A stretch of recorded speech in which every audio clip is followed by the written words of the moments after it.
Hey, what is up, people? This is Johnny, and today I'm going to give you 5 tips of Pokemon Go that could actually help you on your adventure while you're playing Pokemon Go. The first tip that I'm going to be giving you is that when you first start off playing Pokemon Go, make sure to look at a couple of videos on how people throw the Pokeball.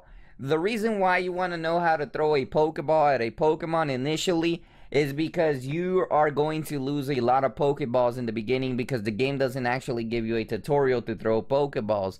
And you want to go ahead and conserve them because the Pokeballs are actually kind of very little in amount. Well, they give you a lot of Pokeballs when you start off, but you want to go ahead and try to conserve them a lot. Why? Because then later on in the game, you're probably going to end up paying for Pokeballs if you don't end up conserving them. And then you will probably have to go to Pokestops in order to get more Pokeballs and stuff like that. In order to level up faster in Pokemon Go, I recommend that you go to different locations where you find new Pokemon. Every time you find a new Pokemon, you will probably get roughly a 600 experience points or more. And this will help you level up your character's levels to make it to level 5. So I recommend capturing new Pokemon that you can encounter as possible. If you have time, try to encounter all the new Pokemon. Click on them as fast as you can to encounter new Pokemon. I also recommend recapturing older Pokemon because they give you an easily points of 100 experience points. So if you're good at capturing regular Pokemon, you might as well capture them in order to gain experience points while you go to different areas. So this will help you level up faster, and not only will it get you in no time to level up to battle the gym. The next tip that I recommend is to go to a location where different things are located. For example, if you go to a certain area, there may be a bunch of places that will have Pokestops, and they will also have gyms so you can go. And there will also be a lot of Pokemon that you can encounter nearby. I recommend going in the car to different places. Most times in the park area, you will find different Pokemon all around it simply because that's a park, and that will have the advantage of you capturing different Pokemon. So I recommend every time you're using the GPS, if you're in the car, cruise around and go to an area where there will be a lot of Pokestops and you see a lot of signs of Pokemon there. That usually means that you will get a bunch of perks when you go to these stops. And I recommend going in the car, personally finding these areas. But if you're in a park, just walk around the park and you'll probably find a lot of things. Now, if you're going in the car, I do recommend you to be careful. Be the passenger and have like your dad or mom or somebody else, a friend, driving the car while you're doing this, because that will definitely reduce the risk of you while Pokemon going and driving, because that could be dangerous. It's a really distracting thing if you're in Pokemon Go and you're driving at the same time. The next tip that I'm going to be giving you that is actually essential for your Pokemon to get stronger is that don't ever level up the first Pokemon that you get. For example, if you get your starter.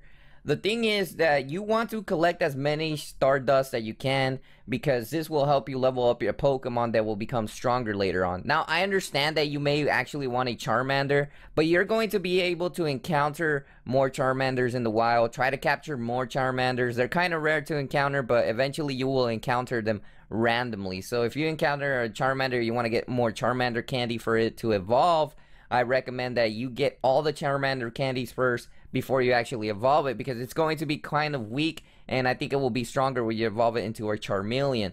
So make sure to get all the Stardust you can, and then once you get like different Charmanders, there could be one that has a higher CP, which will have a higher CP than the one that you currently have.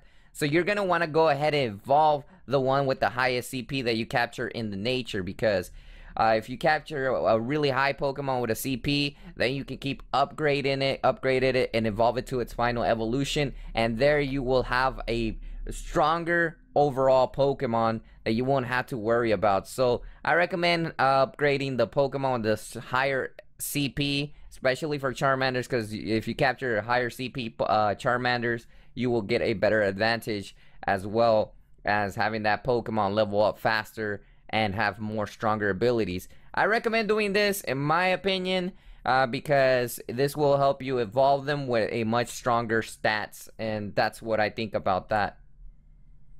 The final thing that I'm going to be talking about is my personal view on the gyms. Now, the gyms are actually quite easy depending on the person that put the Pokemon there. Right now, you have the ability to get a really strong Pokemon and go to a gym and battle it. Not everyone has gotten a really strong Pokemon at these gyms that you can, so that means that you can actually beat these gyms easily if you get a higher level Pokemon.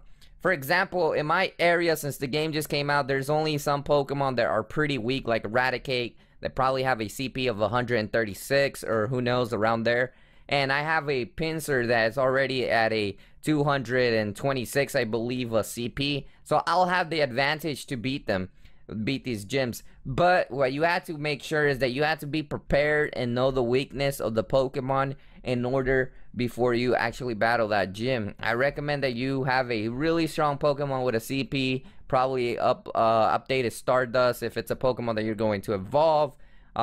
So make sure to be careful with that, and then you'll be able to battle these gyms, and then probably leave a Pokemon there to transfer after you beat the gym, and leave that gym pretty strong with a strong Pokemon that will make it difficult for other players to actually go and defeat your gym. So that's the final tip that I recommend. And let me know in the comment section what tips you recommend for Pokemon Go. I'm still learning stuff through the game, but these are the tips that I personally found out that are really useful for me.